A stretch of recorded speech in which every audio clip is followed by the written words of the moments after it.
আজও সিরিয়াসলি যদি কাজ হচ্ছে, যত দেশ জুড়ে আইন প্রণয়ন বলুন পৃথিবীতে, সবটাই কিন্তু পুরুষের ভূমিকা ভীষণ অগ্রগণ্য। এটা ভাবতে হবে যে নারীদের জন্য আজকে যা হয়েছে সেটা তো ভুল হয়েছে বলা যাবে না।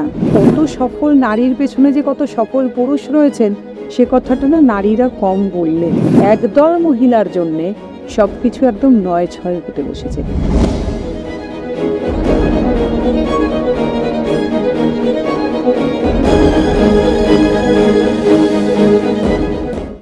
আমি কাঁদতে পারি না, চোখ ফেটে আসে জল, কাঁদলে আমি কাপুরুষ, কাঁদলে আমি দুর্বল।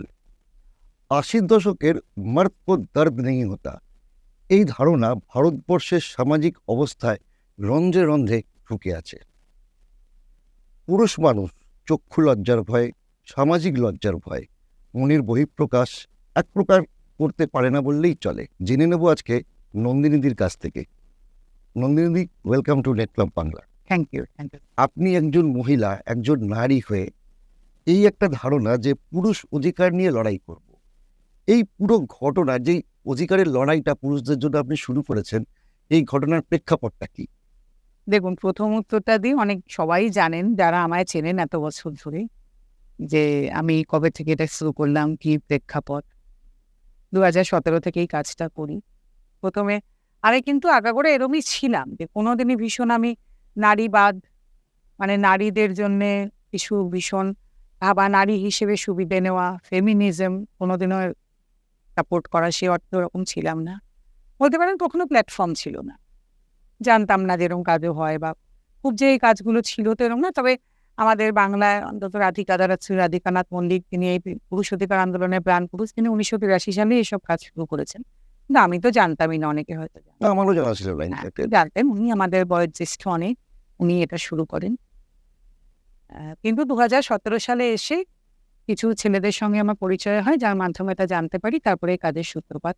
কিন্তু আপনার একটা কথা সূত্র ধরে আমি বলবো, এই যে আপনি বললেন না যে আপনি একজন নারী হয়ে পুরুষ অধিকার নিয়ে কাজ করেন, কিন্তু যদি বলেন তাহলে কিন্তু আপামর ভারতবর্ষ বলবো না, আপামর পৃথিবী জুড়ে তো নারীদের জন্য আজও পুরুষ মানুষরাই কাজ করে যাচ্ছে। অনেক পরে নারীরা সেতে জুড়েছেন। আজও সিরিয়াসলি যদি কাজ হচ্ছে, যত দেশ জুড়ে আইন প্রণয়ন বলেন পৃথিবীতে, সবটাই কিন্তু পুরুষের ভূমিকা ভীষণ অগ্রগণ্য। আর ভারতবর্ষেও যদি বলেন রামমোহন রায় থেকে আজকে কৈলাস সত্যার্থী, সবাই কিন্তু পুরুষ। মজার বিষয়, আজকে যেটাকে নারী দিবস বলা হয়, বেসিক্যালি তো এটা নারী শ্রমজীবী দিবস। শ্রমজীবী নারী দিবস এটাও কিন্তু একজন পুরুষের হাত ধরে, মহামতি লেনিনের হাত ধরেই কিন্তু এলো। তো কাজে এটা ভাবতে হবে যে নারীদের জন্য আজকে যা হয়েছে এটা তো ভুল হয়েছে বলা যাবে না, প্রয়োজন ছিল, দরকার ছিল, সেই সময়ের পরিপ্রেক্ষিতে দাঁড়িয়ে অত্যন্ত জরুরি পদক্ষেপ, আজকেও দরকার আছে। কিন্তু তার প্রায় কিন্তু সিংহভাগ সবকিছু পুরুষ মানুষের হাত ধরে। যত দেখবেন বড় বড় স্কুল তৈরি হয়েছিল নারী শিক্ষার জন্য, কলেজ, সবের পেছনে কিন্তু পুরুষ মানুষ। রামমোহন রায়, বিদ্যাসাগর, আরো অনেক, আমরা অনেকের নাম জানি না, যারা আমাদের ধনী ব্যক্তি ছিলেন এখানে। সবকিছু ধরুন যদি বলেন, মানে অনেক নারীদের জন্য যে আশ্রম হয় না, বা নারীদের থাকার জায়গা, সব কিছু। আমি ভারতবর্ষের পরিপ্রেক্ষিতে বলছি, আমি বিদেশের কথায় তো যাচ্ছি না। সবের পেছনে কিন্তু পুরুষ মানুষ বেশি ছিলেন। প্রত্যেকটা সফল পুরুষ, তার পিছনে একজন মহিলা। এটি নিয়ে আপনার দৃষ্টিভঙ্গি কি? কিন্তু কত সফল নারীর পেছনে যে কত সফল পুরুষ রয়েছেন, সে কথাটা না নারীরা কম বললেন। তবে এবছর নারী দিবসে না আমি একটা বড় পরিবর্তন দেখতে পেলাম। কারণ আমাকেও তো নারী দিবসে অনেকে ডাকেন, ভালো লাগে, নারী দিবসে কিন্তু আমি অনেক ডাক পাই। সেখানে গিয়ে কিন্তু এবার সব জায়গায় একটা একদম অন্যরকম ব্যাপার দেখলাম। বহু নারী কিন্তু এগিয়ে এসে বলছেন যে আজকে আমি যেখানে দাঁড়িয়ে আছি এর পেছনে আমার বাবা, স্বামী, অনেকে ভাইয়ের কথা বলছেন, ছেলে, অনেকে তো একটু বেশি বয়সে এসে হয়তো অনেক আকাশ পেয়েছেন, বলছেন এদের সবার একটা বড় ভূমিকা। বা কেউ বন্ধুদের কথা বলছেন, বা যারা হয়তো কবিতা বলেন, কবিতা লিখেন, তারা তাদের যে সঙ্গে যারা লেখেন তাদের কথা বলছেন। এটা কিন্তু আমার এবার খুব ভালো লাগলো। অনেকে কিন্তু এই স্বীকৃতিটা দিচ্ছেন, যেটা কিন্তু 2 বছর আগেও দেখি। এটা সমাজের এবং কারণ আমার আর এর মধ্যে কিন্তু একটা মুশকিল আছে জানেন, অনেক পুরুষ মানুষ কিন্তু নারীকে এটা অনেক সময় মনে করিয়েছেন যে আপনারা সফল হয়েছেন মানে আপনারা অজনী সম্ভবা। নারী যত না মনে করেছেন, এটা কিছু নারীবাদী পুরুষ আছেন যারা না এই নারীবাদী নারীদের থেকে অনেক বেশি ভয়ঙ্কর। নারীকে এটা মনে করাতে দেননি, সবসময় মনে করেছেন সফল পুরুষের পেছনে নারী। কিন্তু আমাদের দেশের বহু নারী আছেন যাদের আমি ধরুন আজকে যে কাদম্বিনী দেবী হুম, ডাক্তার, তার পেছনে কি তার ওরকম স্বামী না থাকলে তিনি হতে পারতেন? বহু মানুষ এরকম আছেন, বহু নারী আছেন যাদের পেছনে তাদের এরকম বাবা, তাদের স্বামী, এরকম পুরুষ মানুষরা না থাকলে তাদের হয়েই ওঠা হতো না। কিন্তু আমরা না নারীকেই বলার মতন জিনিসটা তৈরি করতে পারলাম না যে তোমরাও মুক্ত কণ্ঠে স্বীকার করো। পুরুষ মানুষ কিন্তু স্বীকার করেন। আচ্ছা একটা কথা বলি, আপনি একটু আগে বললেন নারী দিবসের কথা। তো সামাজিক মাধ্যমে মানে ফেসবুক, ইউটিউব, টুইটারে আমরা দেখেছি অনেক জায়গায় যে বিভিন্ন অভিনেত্রীদেরকে এই নারী দিবসে অনেক রকমের নগ্ন ছবি পোস্ট করতে, কিন্তু অথচ শ্রমজীবী আন্তর্জাতিক শ্রমজীবী নারী দিবস, এই ক্ষেত্রে দাঁড়িয়ে ওনারা কি সত্যি শ্রমজীবী? মানে এইরকম ভাবে একটা নারী দিবস উদযাপন, এটাকে আপনি কিভাবে দেখছেন? না, ওটা একটা বড় শ্রমদান। কি বলছেন আপনি? বিরাট। তবে মানে মানে এই শ্রমের ব্যাখ্যাটা খুব দুঃখ হয় এবং লজ্জা লাগে যে নারী দিবসের যে কনসেপ্টে শুরু হয়েছিল, যেখানে প্রচুর লড়াই, রাশিয়ান মেয়েদের লড়াই, এখানে ভারতবর্ষেরও অনেক মহিলারা তার মধ্যে ছিল, যে নারীদের ভোটাধিকারের লড়াই, স্বাস্থ্যের অধিকার, শিক্ষার অধিকার, সমান বেতনের লড়াই ছিল। বললাম যে মুক্তির লড়াই, এটা তো খুব প্রয়োজনীয় ছিল। আজকে তারা এটাকে কোথায় এনে দাঁড় করালেন? এবং আজও কিন্তু এগুলো প্রাসঙ্গিক। সব জায়গায় যে নারী সমান বেতন পান এমন নয়, স্বাস্থ্যের অধিকারও সব জায়গায় পূরণ হয় না। সব জায়গায় কি নারী ভীষণ শিক্ষার অধিকার পাচ্ছেন না? আজকেও এগুলো সমান প্রাসঙ্গিকই আছে।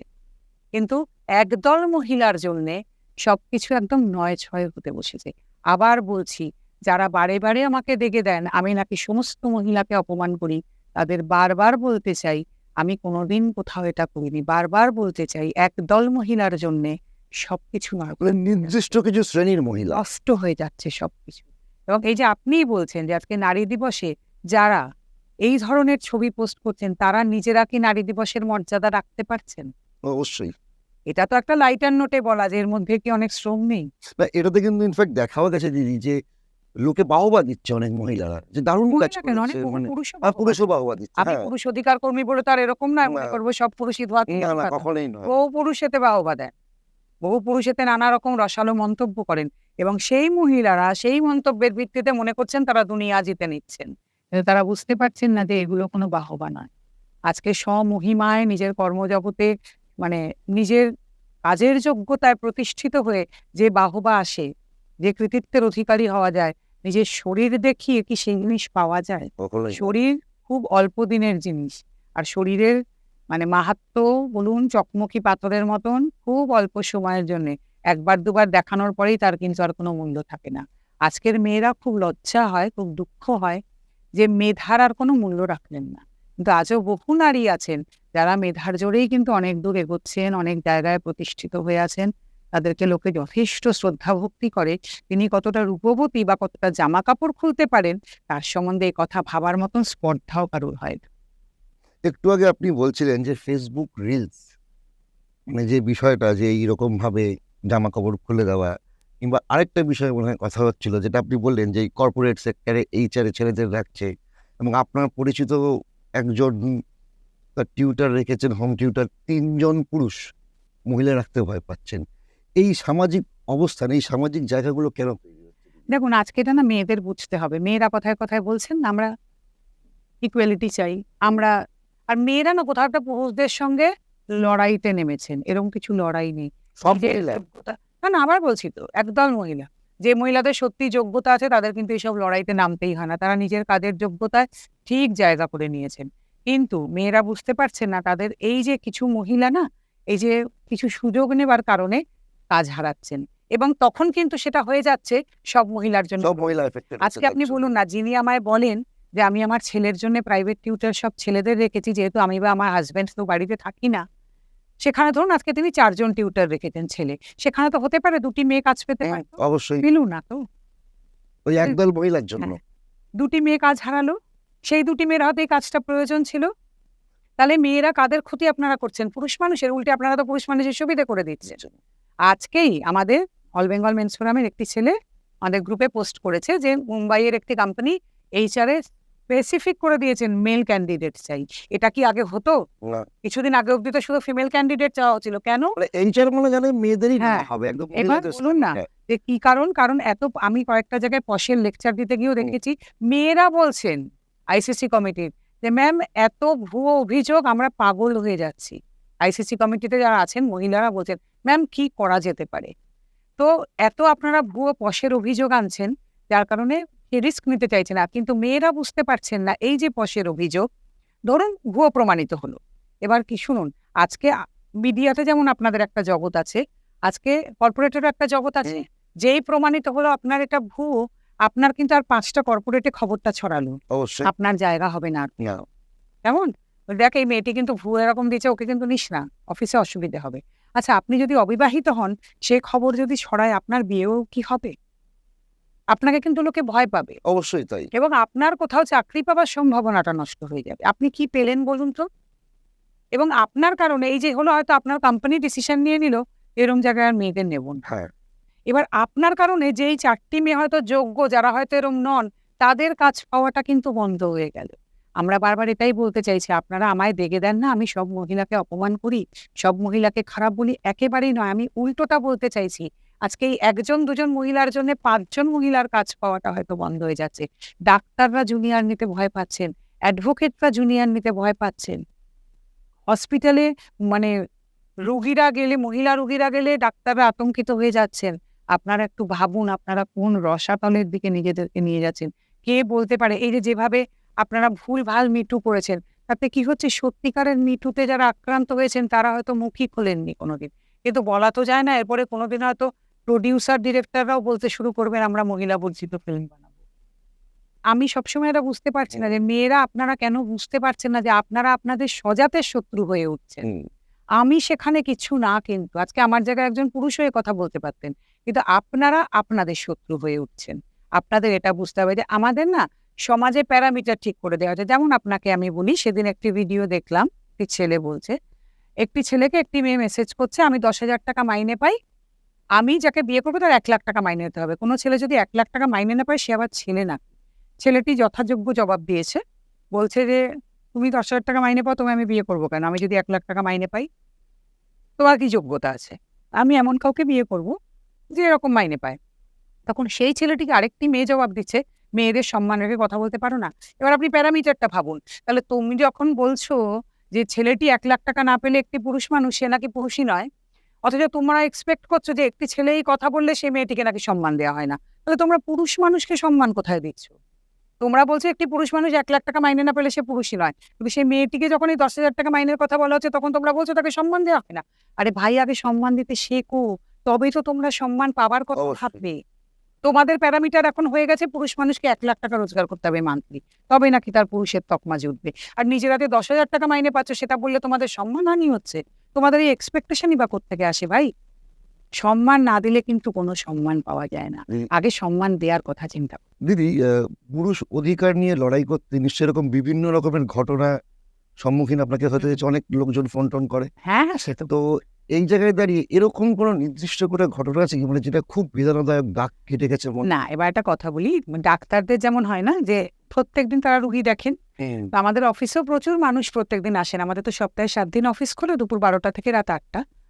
তো প্রথম তবু আমাদের মাঝে মাঝে একটু অবাক টবাক লাগতো। তো এখন কি হয়েছে, আজকে 17 সাল থেকে 24 হয়ে গেল, রোজ আমরা এরকম ঘটনা ডিল করি। আমি তো একা কাজ করি না, আমার প্রচুর সদস্য আছেন, প্রচুর ছেলেরা আছে। এখন না আমরা এটাকে ওরম ভাবে আর বিস্মিত হই না, কারণ আমরা জানি এই পৃথিবীতে সব কিছু সম্ভব। আমাদের এখানে এরকম আছেন, এরম বাবাকে পেয়েছি যিনি সুইসাইড করেছেন, ছেলের বউ ধর্ষণের মামলা দিয়েছে বলে। এরম বাবাকে পেয়েছি, চলে গেছেন, হেডমাস্টার ছিলেন, অপমান সহ্য করতে পারেননি, ছেলের বউ ফলস 498 দিয়েছেন বলে। এরম বাবাকে পেয়েছি যে 2বার বাইপাস হয়ে গেছে, ছেলের বউ খুনের মামলা দিয়েছেন, শ্লীলতাহানির মামলা, তাকে বার করতে পেরেছি। এমন দাদুকে পেয়েছি যার নাতনিকে, তিনি পুলিশে ছিলেন, নাতনি পক্সোর মামলা দিয়েছে, মানে দাদুর বিরুদ্ধে, এবং ছেলে ডাক্তার, মানে বেশ প্রথিতযশা ডাক্তার, কে জেল কাস্টাডিতে ছিলেন। কেমন এমন স্বামীকে পেয়েছি যে যিনি নামকরা ডাক্তার, তিনি তাকে তার একটি এনজিওর মেয়ে তাকে বিয়ে করতে চায়, এবং তিনি বলেন না আমার স্ত্রীকে তো আমি খুব ভালোবাসি, এবং মেয়েটি ভারী ভালো, তার শ্বশুরবাড়ি সবাই খুব ভালোবাসে, জবরদস্তি বিয়ে করবেই। সে যখন কিছুতেই রাজি হয় না, তাকে রেপ কেসে ফাঁসানো হয়। ফাঁসানোর পরে তার কাস্টাডি হয়, কিন্তু তার স্ত্রী আগাগোড়া তার পাশে দাঁড়িয়ে লড়াই করেছেন, এবং যখন দেখছে কিছুতেই আর কিছু হচ্ছে না এবং ছেলেটিও মাথা নোয়াচ্ছে না, তখন সে বলে আমি সমঝোতায় আসতে চাই, এবার 10 লক্ষ টাকা দিতে হবে। এবার তখন তার স্ত্রী বলে যে না দিদি, ও 3 মাস জেলে ছিল, আরো 3 মাস থাকবে, টাকা তো দেবো না কিছু। এবং তারপরে যাই হোক সবাই প্রচেষ্টায় আমরা, এবং মেয়েটির পাশে ওর পুরো শ্বশুরবাড়ি ননদ আমাদের অফিসে রেগুলার আসতো, তাকে কিন্তু আমরা বার করি। এমন এমন ঘটনা দেখেছি অফিসে, অনেক সময় এমন পুরুষ মানুষ এসছেন, মানে হয়তো স্ত্রী এমন মার মেরেছেন, রক্ত পড়ছে মুখ দিয়ে, তাকে ফার্স্ট এড করানো হয়েছে, বিভিন্ন রকম। আচ্ছা, একটা বিষয় বলি যে এই ধরনের কাজ করতে গিয়ে আপনার সামাজিকভাবে বিভিন্ন মহিলাদের কটূক্তি না, সম্মুখীন- এই জায়গাটা আমি একটা কথা বলবো যে দেখুন, আমাকে কিন্তু মহিলারা খুবই ভালোবাসেন। নিশ্চয়ই স্ট্রে কমেন্ট তো থাকবে, বারবার আমি সব জায়গায় এটা বলি, একটা কাজ করতে গেলে আপনার যে কোনো কাজই আপনি করুন না কেন, যে বহু মানুষ কমেন্ট করবেন, তার মধ্যে পুরুষও কিন্তু অনেক আছেন, আমার সম্বন্ধে ভিডিও করেও তারা ছাড়েন। কিন্তু মহিলারা আমায় যথেষ্ট ভালোবাসেন, প্রচুর মহিলা। আমাদের ওম্যান ফর মেন বলে একটা হোয়াটসঅ্যাপ গ্রুপও আছে, যেখানে কি এই সমস্ত পুরুষদের বাড়ির যারা মা বোন দিদি স্ত্রীদের কথা বলছি, কাকিমা পিসিমা ঠাকুমা এরকম বহু আছেন, তারা আগাগোড়া অত্যন্ত শক্তভাবে আমার পাশে দাঁড়িয়ে আছেন। এবং তার বাইরে বহু মহিলা আছেন অকারণে আমায় ফোন করেন, যদি ভীষণ আপনাকে ভালো লাগে ফেসবুকে লেখেন সব কিছু। কাজে আর একটা যে কোনো কাজ আপনি করতে যান তার বিরুদ্ধমত থাকবে। আর শুধু শুধু ইয়েস বস করলেও কোনো কাজ কিন্তু কোনো মানে রাখে না। বিরুদ্ধমত থাকলে আমি বুঝতে পারি যে আমার কোথায় ভুল হচ্ছে, এটা হয়তো আমার বলা উচিত ছিল না, বা এরমভাবে হয়তো এই জিনিসটা নিয়ে আমার কথা বলা ঠিক হয়নি, ভবিষ্যতে আমি সংশোধন করা নিয়ে যেতে চেষ্টা করি। কাজে এরকম তো থাকবে, এটা কোনো কথা হতে পারে না যে আমার কাজের কোনো বিরুদ্ধ মত কেউ থাকবে না, আমায় কেউ খারাপ কথা বলবেন না, আমার কোনো কাজের সমালোচনা হবে না, এরকম হতেই পারে। আচ্ছা, 498A মানে একটু আগে যেটা বললেন যে একটা সেকশন ভারতীয় দণ্ডবিধির, বিভিন্ন ক্ষেত্রে দেখা গেছে যে এটার একটা মিস ইউজ, মানে এটা পার্টিকুলারলি মানি এক্সটর্শন করার একটা অস্ত্র হয়ে দাঁড়িয়েছিল, এবং যার পরে মনে হয় এটা অনেকটা আইনটা অনেকটা লঘু করা আর দাঁড়িয়ে 498 থেকে 498A অর্থাৎ অ্যামেন্ডেড যেটা হলো, মানে মেয়েরা, ওই যে আবার আপনাকে আমি বললাম না যে মেয়েরা নিজেরা নিজেদের মানে কি বলবো অস্ত্রগুলোকে ভোতা করতে করতে যাচ্ছেন। অর্থাৎ এটা যখন এসেছিল তখন কিন্তু সত্যিই প্রয়োজনীয় ছিল, কারণ আজও মেয়েরা যথেষ্ট পৃথিবী জুড়েই অনেক জায়গায় অত্যাচারিত, দরকার ছিল। কিন্তু আজকে না নিজেদের ভুলে এমন জায়গায় নিয়ে গেলেন। এক তো এটা হয়ে গেল ভারতবর্ষের একটা নিরামিষতম আইন এটা, এবং ডোমেস্টিক ভায়োলেন্স। আর কি করে জানেন, যেই মেয়েরা সত্যি অত্যাচারিত আজকে তারা না এই আইনগুলো ভিত্তিতে যদি কখনো করতে যাচ্ছেন, সবাই মনে করছে এই আবার একটা মিথ্যে কেস নিয়ে এসেছে, সেই মেয়েগুলো না বিচার পাচ্ছেন। কিন্তু তাই বলে কি কোনো মেয়ে অত্যাচারিত নন নাকি? অবশ্যই অনেক মেয়ে, অনেকে বলতে পারেন না, থানা আদালত কোথাও পৌঁছতে পারে না, যারা বা যান তাদেরকে না লোকে ভীষণ ভাবে, জানেন আমি নিজের চোখে দেখা এটা, আবার দূর আবার এসছে একটা মিথ্যে কেস নিয়ে। তাহলে বলুন তো, দেখুন পুরুষ মানুষের তো নেই কিছু, তার তো কোথাও যাবার জায়গা নেই, তাকে তো আমাদের কাছে আসেন, এরকম আরও 5টা পুরুষ অধিকার সংগঠনের কাছে যান, আমরা আমাদের সাধ্যমতো বুদ্ধি টুদ্ধি দিয়ে হেল্প করি। কিন্তু আপনি আমাকে একটা কথা বলুন যে মেয়েরা তাহলে ক্ষতি কাদের করে? আরেক দল ক্ষতিগ্রস্ত পুরুষ মানুষের মা বোন বৌদি পিসি মহিলারা। হ্যাঁ, আবার আপনাকে বুঝতে হবে এই মেয়েদের জন্য কিন্তু এই আইনগুলো আর নয়, কারণ এক পুরুষ মানুষের আত্মীয় হওয়ার কারণে তাদের লিঙ্গটা কিন্তু পরিবর্তন হয়ে গেল। তাদেরকে ওমেন্স কমিশন কথা শোনেন না, আদালত অপরাধী বলে ডেকে দেন, পুলিশ রিপোর্ট নিতে চান না, সেটা একটা অন্য প্রশ্ন। আমি বারবার বলি এই নারীরা কিচ্ছু পান না। তাহলে একটা সমাজে প্রচলিত তাহলে কি হচ্ছে ব্যাপারটা বলুন, একই নারীদের জন্য আইনের বিভিন্ন বিভিন্ন মুখ, একদল নারীদের মিসইউজের কারণে আরেক দল নারীরা সুবিধে পাচ্ছেন না, আরেক দল নারীদের দিকে তাকানোই হচ্ছে না। আপনার এই কথার সঙ্গে একটা কথা মনে পড়ে গেল, সামাজিক প্রচলিত উক্তি এটা, মেয়েরাই মেয়েদের শত্রু। হ্যাঁ, পুরুষও পুরুষের শত্রু, কারণ আপনাকে এটা বুঝতে হবে। ধরুন আপনার একটা বন্ধু যখন এরকম পুরুষটির কাছে অত্যাচারিত হয়, দেখবেন পুরুষ তো জেনারেলি বলতে চান না, আর যদি বা বলে না তার বন্ধুরা হাসেন, অফিসের মেয়ের কাছে মার্কেলি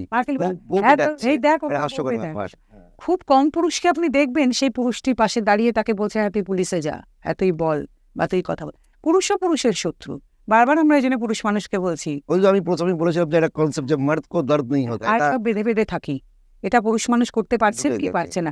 এই দেখেছিস গার্লফ্রেন্ড ল্যাং মেরে চলে গেছে, হ্যাঁ ছেড়ে চলে গেছে। আর পুরুষ মানুষের যে যৌন নির্যাতন হতে পারে, তার যে রেপ হতে পারে, সব থেকেও ভাবতে পারে না, ঠিক উল্টোটা বলেন, এই বাবা তোর সঙ্গে এরকম হলো, যদি আমার সঙ্গে হতো কি ভালো হতো। এটা হচ্ছে পুরুষের কনসেপ্ট, পুরুষ মানুষের বাইরে বেরোতেই পারছে। এইরকম কোনো ঘটনার প্রত্যক্ষ মানে প্রচুর আছে আমাদের। আমি আপনাকে বলি, এই যে আজকে ম্যারিটাল রেপ নিয়ে ভারতবর্ষ জুড়ে হইচই হচ্ছে, আমাদের কাছে এরকম অনেক ঘটনা আছে যারা এসে বলেছেন যে দিদি আমার তো বাবার গুরুদশাতেও আমার স্ত্রীর শারীরিক চাহিদা মেটাতে হয়েছে, আমাদের কথা কি বলবে? কিন্তু পুরুষ মানুষ, দেখুন পুরুষ মানুষের না শাখের করাত। আপনাকে আমি বলি, পুরুষ মানুষ যদি তার স্ত্রীর শারীরিক চাহিদা মেটাতে না পারেন তাকে বলা হয় নপুংসক, তিনি অক্ষম। আবার এই পুরুষ মানুষ যদি ধরুন তার স্ত্রীর শরীরটা কোনো কারণে খারাপ, কিন্তু তিনি চাইছেন স্ত্রীর সঙ্গে শারীরিকভাবে মিলিত হতে, তাকে বলা হয় জানোয়ার। আবার স্ত্রীর ব্যাপারটা উল্টো দিকটা বুঝুন। স্ত্রী যদি মনে করেন তার আজকে শারীরিক চাহিদা মেটাতে হবে, তখন কিন্তু পুরুষের গুরুদশাতেও তাকে মেটাতে হবে। আর স্ত্রী যদি মনে করেন না, তিনি আজকে স্বামীর সঙ্গে শারীরিকভাবে মিলিত হতে চান না, তিনি সেটাকে বৈবাহিক ধর্ষণ বলে দেবেন। পুরুষ মানুষের কিন্তু খুব বিপদ। তিনি এবং দেখবেন মানে তাকে জানোয়ার বলতেও মানুষের 2 মিনিট লাগে না, কাপুরুষ বলতেও 2 মিনিট লাগে না। অবশ্যই তাই। তার মানে পুরুষ মানুষের যে একটা নর্মাল কিছু থাকতে পারে, এটা কেউ আমাদের দেশে ভাবেন না। আর মেয়েরা তো নিজেদের মতন করে, এটাও আমি বারবার বলছি, সব মেয়ের কথা অবশ্যই বলা হচ্ছে না, কারণ বহু কাপেল এখনো আছেন ভালোভাবে সুন্দর সুস্থভাবে বেঁচে আছেন। তো বহু মেয়ে এটা চেষ্টা করছেন যে সময় তারা বলছেন আমাদের শারীরিক চাহিদাকে গুরুত্ব দেওয়া হয় না, আমরা কি মানুষ নই, আমরা empowered woman, my body my choice, এই সমস্ত কিছু। আবার সময় গিয়ে বলছেন আমাদের বৈবাহিক ধর্ষণ হচ্ছে, আমাদের কথা কেউ শুনছে না। দুটো না একসঙ্গে যাবে না, আপনাদের বুঝতে হবে অনেককে। এটা বারবার বলতে চাইছি, সব মেয়ের কথা বলছি না। বহু মেয়েরা এখনো সুন্দরভাবে সংসার করছেন, প্রচুর স্যাক্রিফাইস তাদের সংসারের জন্য, যেটাকে আপনারা বলেন দুর্গার মতো লক্ষ্মীর মতো সংসার আগলে রেখেছেন, উদয়াস্ত পরিশ্রম করছেন, এরকম বহু মেয়ে আছে। মনে রাখতে হবে, মন্দ যদি 43, ভালোর সংখ্যা এখনো 57 নয়, তাই পৃথিবী থেমে যেত। বহু পুরুষ এখনো খারাপ, বহু নারীও খারাপ, এটা আপনারা ভুলে যান। একটা বিষয় বলি আমাকে, সাধারণত দেখবেন যে আমাদের আরবান মানে শহরাঞ্চল এবং গ্রামাঞ্চল, এই 2 ধরনের মাঝে একটা বিরাট অংশ মফস্বল, মফস্বল। যেটার অভিযোগ আমাদের কাছে সবচাইতে বেশি। আচ্ছা, মফস্বলের অভিযোগ সবচাইতে বেশি। গ্রামাঞ্চলের মেয়েদের দেখবেন তারা কিন্তু নিজের মতো করে এম্পাওয়ার্ড হওয়ার চেষ্টা করছেন, নিজেরা কিছু কিছু ছোট ছোট কাজ করেন, নিজেরা স্বামীর সঙ্গে মিশে খেতে যাচ্ছেন, চাষ করছেন, দুজনে মিলে কিছু একটা করছেন, দোকান চালাচ্ছেন, সব। তারা কিন্তু এই ব্যাপারগুলোর মধ্যে অত থাকেন না। আর একদম যেটা মেট্রো, মানে একদম যেটা শহর, আরবান, নিজের মতো তারা অনেকেই চাকরি করছেন, কিছু করছেন, হয়তো বনিবানা হচ্ছে না, হয়তো আলাদা হয়ে যাচ্ছেন, অনেকেই 3 মাসের বিয়েতে 80 লাখ টাকা চাইছেন, দ্যাটস ডিফারেন্ট। কিন্তু তবু শহরের মেয়েরা কিন্তু তারা নিজেদের জীবন করে নিয়েছেন। এই মাঝের যে মফস্বল, এটা কিন্তু ডিজাস্টার। এরাই কিন্তু আসল প্রবলেমটা করছেন। এই একদম শহর আর মানে একদম জিওগ্রাফিক্যালি জায়গাটাকে ভাগ করা যায় একদম। আপনি যদি আমাদের অফিসে কোনোদিন যান, আমরা একদম কম্পিউটার খুলে আপনাকে দেখিয়ে দেবো, একদম অ্যানালিসিস, কারণ আমাদের তো অ্যানালিসিসটাও চলতে থাকে। অবশ্যই, হ্যাঁ, দেখিয়ে দেবো আপনাকে খুলে। মানে কোন কোন ধরুন পশ্চিমবঙ্গে কিংবা কলকাতা সারাউন্ডিং, এটাও জানবেন যে বাংলায় কিন্তু এই ফলস 498 এ ফলস ডিবি এটা সবচেয়ে বেশি, কারণ বাংলার মেয়েরা সবার আগে এক্সপোজার পেয়েছেন। বাংলার মেয়েরা সচেতন অনেক, বাংলার মেয়েদের মধ্যে। আর বাংলায় না কিছু মনে করবেন না আমার উপরে, ট্রেডিশন ভ্যালুজ, ফ্যামিলি ভ্যালুজ সবার আগে নষ্ট হয়ে যাচ্ছে, সবার আগে। বাঙালি মায়েরা মেয়েদেরকে শুধু অধিকারের কথা শেখাচ্ছেন, দায়িত্ব কর্তব্য কিচ্ছু শেখাচ্ছেন না। আমার উপর আবার আপনারা রাগ করবেন আমি জানি, কিন্তু যারা এটার ভুক্তভোগী তারা কিন্তু বুঝতে পারছে। একটা কথা বলি, আমি বেশ কিছুদিন বাইরে ছিলাম, মানে পশ্চিমবঙ্গের বাইরে, বিহার, ইউপি, ঝাড়খণ্ড, আপনার তো ভারতবর্ষ জুড়ে কাজ হয়, এবং এই সমস্ত জায়গায় একটা প্রথা আছে, তিলাক বলে ওরা, এবং তার জন্য দেখেছি রেট ফিক্সড আছে ছেলেদের, মানে গ্রুপ ডি হলে 10 লাখ, না সে দেখুন, গ্রুপ সি হলে এখানেও হয়তো 2 লাখ। না, সেটা কিন্তু একটা অন্য ব্যাপার। এটা হচ্ছে যার যার জায়গার ব্যাপার। আমি কি কিন্তু আপনি আমাকে একটা কথা বলুন তো, ডাউরি তো দেওয়া যেমন অপরাধ, নেওয়া অপরাধ, দেওয়ার জন্য কজনকে ধরা হয়? কেন সেই মেয়েরা বলেন না যে না আমরা বিয়ে করব না? আজকাল তো অন্যান্য জায়গার মেয়েরাও অনেক স্বাবলম্বী। বহু মেয়েকেও আমি জানি যারা বাবার পিএফ, গ্র্যাচুইটি টাকা গলা গামছা দিয়ে নিয়ে যাচ্ছেন, আমার শ্বশুর বাড়িতে না দিলে আমার মুখ থাকবে না, প্রেস্টিজ থাকবে না, এরকম আছেন অনেক, অনেক আছেন। আপনার কি মনে হয় সামাজিকভাবে এবং অর্থনৈতিকভাবে মেয়েদের আরো বেশি মানে সাবলীল হওয়া উচিত? নিশ্চয়ই মেয়েদের, দেখুন আজকে প্রচুর মেয়ে এরকম আছেন জানেন তো, চাকরি করতেন, বিয়ের পরে হঠাৎ চাকরিটা ছেড়ে দিলেন, আমি হোম মেকার হবো। কোনো পুরুষ মানুষ কি এটা করতে পারবে? না। আমার মনে হয় প্রত্যেকটি মেয়ের অন্তত অর্থনৈতিকভাবে স্বাবলম্বী হওয়া উচিত। কিন্তু তা অনেকে রাগ করবেন না আমার উপর, আবার বলছি, বহু মেয়ে আছেন বিয়ের পরে মেনটেনেন্স পাওয়ার জন্য চাকরি ছেড়ে দিচ্ছেন। আমাদের না দেশেও এই যে বলি শিব ঠাকুরের আপন দেশে আইন কানুন সর্বনেশে, আমাদের এখানে অদ্ভুত একটা আইন সেদিন এলো, কলকাতা হাইকোর্টও দিয়ে দিলেন। মানে চাইল্ড কাস্টাডিতে মায়ের কাছে যদি থাকে, মা যদি আবার দ্বিতীয়বার বিয়ে করেন, সেই বাচ্চাটির বাবার অরিজিনাল বাবার নাম মুছে দিয়ে সৎ বাবার নামে বাবার নাম যাবে। আচ্ছা আমাকে একটা কথা বলুন তো, সেই বাচ্চাটি যদি বাবার কাছে থাকে, বাবা যদি দ্বিতীয়বার বিয়ে করেন, সেখানে মার নাম মুছে দিয়ে সৎ মায়ের নাম তাহলে দেওয়া যাবে তো? কেন দেওয়া যাবে না? আমাকে কেউ এটা বলতে পারে? তাই না? বাই বার্থ আপনার ছেলে তো আপনারই ছেলে, সেখানে বার্থ সার্টিফিকেটে কি করে সৎ বাবার নাম বসতে পারে? ঠিক আছে, আপনি চাইল্ড কাস্টাডি পেয়েছেন, আপনি আপনার ছেলে নিয়ে থাকুন, কোনো প্রবলেম নেই, যে এটা কি তাহলে উল্টোটা কেন হবে না? আমাদের এখানে সব ডাবল স্ট্যান্ডার্ড। আপনাকে একটা কথা বলি, আপনারা দেখেছেন কিনা জানি না, মিডিয়ার লোক আপনারা, একটা ফিল্ম আসছে ক্রু বলে, তাতে বলিউডের তাবর নায়িকারা কাজ করছেন, তাতে দেখাচ্ছে অনেক এয়ারোস্টেসরা মানে ওনারা সব এয়ারোস্টেস, যেমন ফ্লাইট ওঠার সময় এবং ল্যান্ড করার সময় তো বলে দেবীও আর সজ্জনও, ওনারা ওপেনলি বলছেন দেবীও আর হারামিও। আমরা কোনো প্রতিবাদ করেছি? অথচ আমরা অ্যানিমেল নিয়ে তো ভীষণ চিৎকার করলাম। আমি অ্যানিমেলকে সাপোর্ট করছি না, আমরা ম্যাসকুলিনিটির ব্যাপারে বলছি টক্সিক। কেন ফেমিনিজমের বেলা আমরা বলি না? আমরা টক্সিক ফেমিনিজম যখনই বলতে চাইছি তখন আপনাদের আপত্তি হচ্ছে। কোনো অসুবিধা নেই, আপনারা তো ম্যাসকুলিনিটি কেন, ম্যাসকুলিনিটিটা কেন টক্সিক হবে? ফেমিনিজমও তাহলে টক্সিক, ঠিক কিনা? তাহলে আপনারা সেই দেবীয় আর হারামিওতে কে কবার প্রতিবাদ করেছে? তখন সেটা মজা হয়। এই হারামিওর মধ্যে তো আপনার বাপ, ভাই, ছেলে, স্বামী সবাই পড়ে যাচ্ছে। কেন আপনারা প্রতিবাদ করেননি? আমি জানতে চাই কেন করেননি? আপনাদের এত ডাবল স্ট্যান্ডার্ড কেন?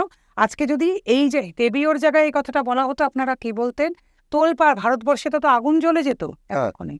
আমরা কিছু পুরুষ অধিকার কর্মী এ নিয়ে চিৎকার করছি, কি এফআইআর করছি, কেন আপনাদের বলা উচিত ছিল না? এই হারামিও কথাটার মধ্যে তো সব দাবর পুরুষ জাতি পড়ে যাচ্ছেন। কোথা থেকে এই স্পর্ধা আপনারা জোগাড় করেন? আমি তো সেই প্রোডাকশন হাউসকে জিজ্ঞেস করতেছি, এবং সেই প্রোডাকশন হাউসের মধ্যে তাবর তাবর লোক আছেন, তার মধ্যে আপনারা পুরুষরা আছেন, ওর থেকে স্পর্ধা আপনারা জোগাড় করেছেন। আজকে থাপ্পড় সিনেমার সময় আপনাদের তো আপত্তি হয় না কোনো? আজকে একজন পুরুষকে একজন নারী থাপ্পড় মারলে আপনারা বলেন ওমেন এম্পাওয়ারমেন্ট, আপনারা বলেন my life my choice, my body my choice. একজন পুরুষ মানুষের বেলা সে যদি মাই বডি মাই চয়েস বলে, কি কাণ্ড আপনারা করেছিলেন দুজন ক্রিকেটারকে নিয়ে? রণবীর সিং এর একটা শুটের সময় আপনারা কি কাণ্ড করেছিলেন? কিন্তু আপনাদের মহিলাদের ছোট ছোট জামা কাপড়ের বেলা মাই বডি মাই চয়েস, আপত্তি নেই, আপনাদের লাইফ আপনারা বাঁচুন, মাই লাইফ মাই চয়েস। পুরুষ মানুষের বেলা সেটাকে আপনারা কেন দুশ্চরিত্র আর লম্পট বানিয়ে দেন? এটা জানতে। একটা জিনিস দেখেছি, মানে এটা আমার প্রত্যক্ষদর্শী বিভিন্ন ঘটনার ক্ষেত্রে দাঁড়িয়ে আপনাকে বলছি, যে একটা মেয়ে, একজন মহিলা যিনি চাকরি করে, তিনি কোনোদিন একজন বেকার পুরুষকে বিয়ে করতে চায় না। না না, এটা তো চিরকাল। কারণ আমি বলছি পুরুষ, এই যে একটু আগে আপনাকে কি বললাম, 1,00,000 আর 10,000, পুরুষ মানুষের কিন্তু ওজন নির্ধারিত হয় তার টাকা দিয়ে। শুনুন, সবটাই অনিমেষার মাধবীলতা নয়।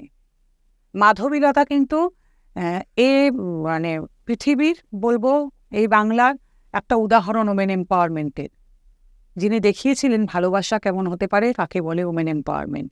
সবাই মাধবীলতার হতে পারবেনও না, নীরা হওয়ার চেষ্টা করছেন অনেকে, কিন্তু নারীদের কিন্তু নীরা এবং মাধবীলতার সংমিশ্রণ হওয়া উচিত, ভালোবাসা এবং এম্পাওয়ারমেন্টের। মাধবীলতা দেখিয়েছিলেন যে ভালোবাসা থাকলে অনিমেষের মতন মানুষকে নিয়েও জীবন নির্বাহ করা যায়। কজন মেয়ের সাহস আছে আজকে মাধবীলতা হওয়ার? কি পেয়েছিলেন মাধবীলতা? কিছু তো পাননি। অনিমেষের লড়াইয়ের স্বপ্ন তিনি বাঁচিয়ে রেখেছিলেন। আজকের মেয়েরা প্রথমেই ভাবেন সিকিউরিটি, আমি কি পাবো, আমি কি দেব কোনোদিন? সত্যি কথা আমাকে বলুন তো, একটা সিংহভাগ মেয়ে আপনারা কোনোদিন ভেবেছেন আমি কি দেব পরিবারকে, সমাজকে? ভাবেন আপনারা কোনোদিন যে সমাজকে আমি কি দিয়ে গেলাম, বা আমি কি দেব পরিবারকে, আমি কি দিচ্ছি? আমি জানি আপনারা আবার যথেচ্ছ আমায় গালাগাল করবেন, কিন্তু বলুন তো আমি কি ভুল?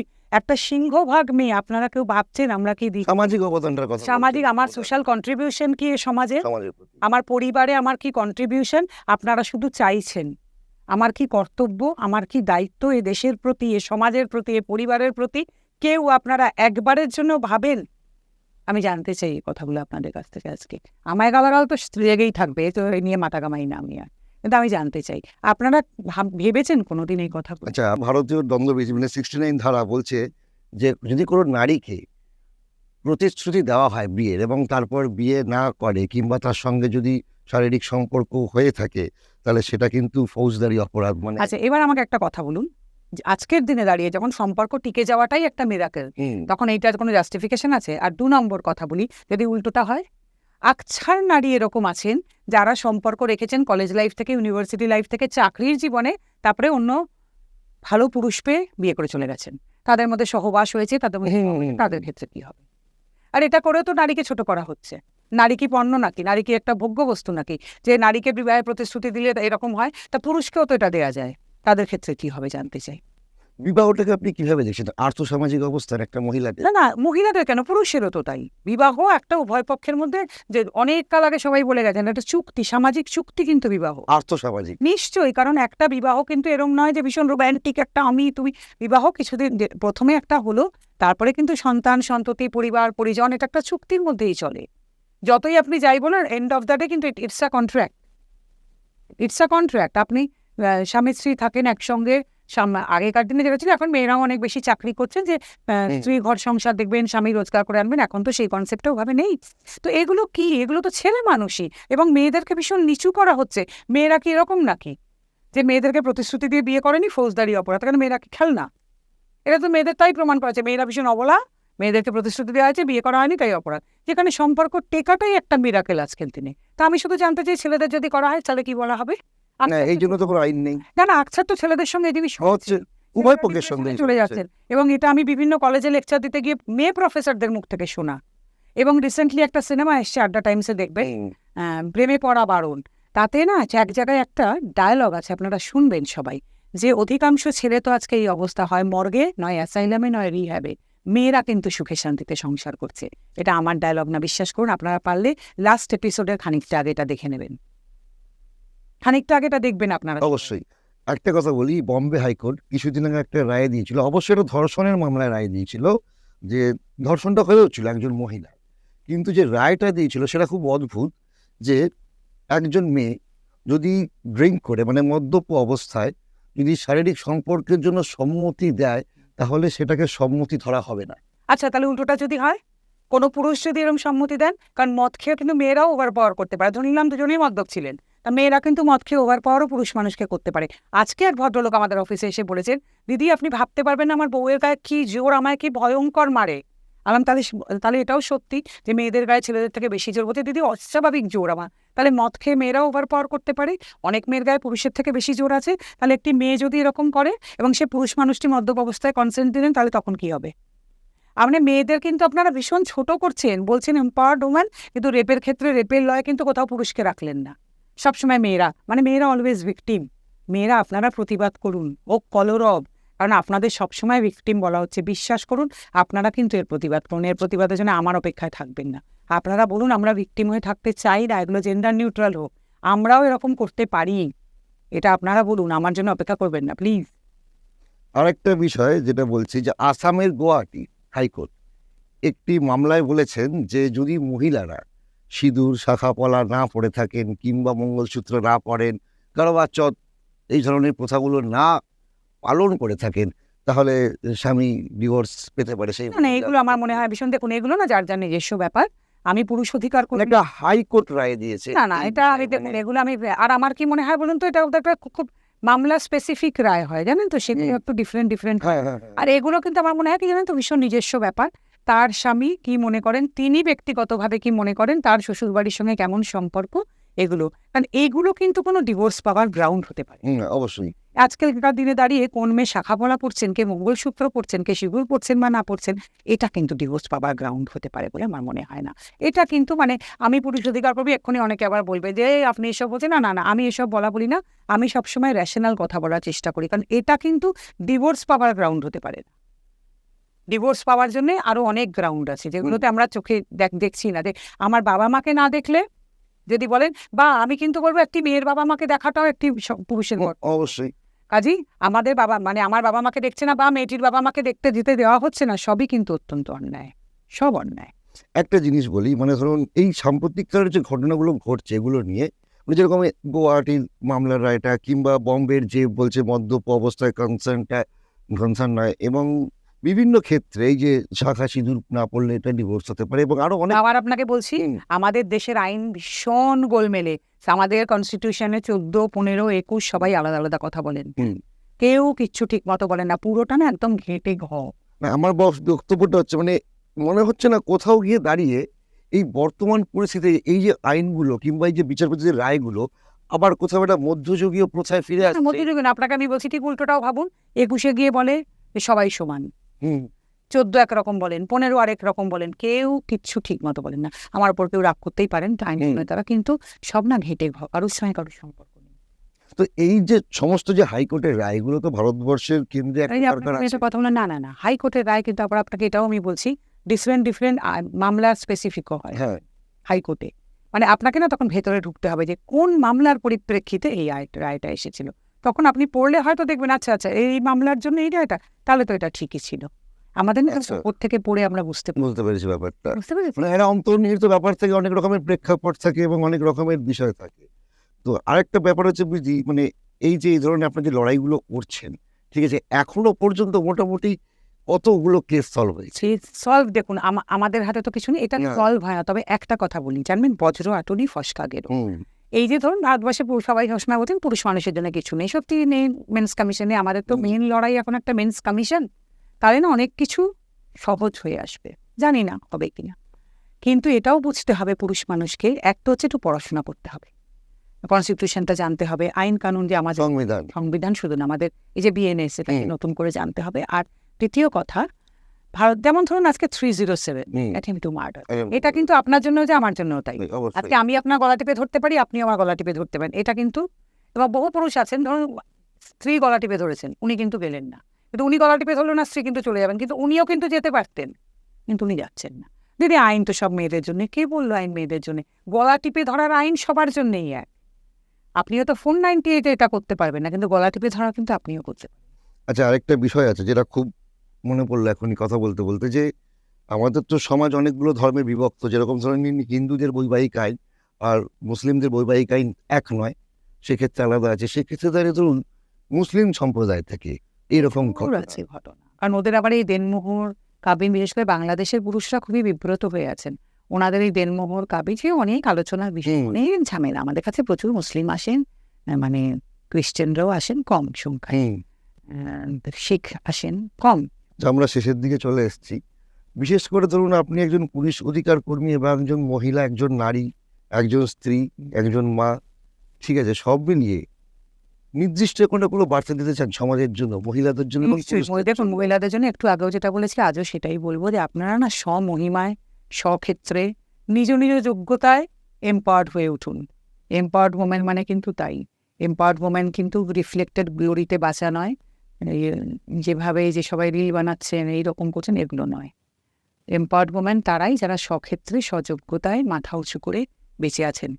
বহু এম্পাওয়ার্ড ওমেন আছেন যাদের দেখলে লোকে মাথা এমনি নিচু করেন, তাদের এই আমায় রেসপেক্ট ওমেন করতে হয় না কিন্তু তাদের। আর পুরুষ মানুষকে একটাই কথা বলবো, প্লিজ মাথা উঁচু করে পিঠ সোজা করে বাঁচুন। কারণ আইন নেই, আমাদের জন্য আইন নেই, এটা কোনো কাজের কথা নয়।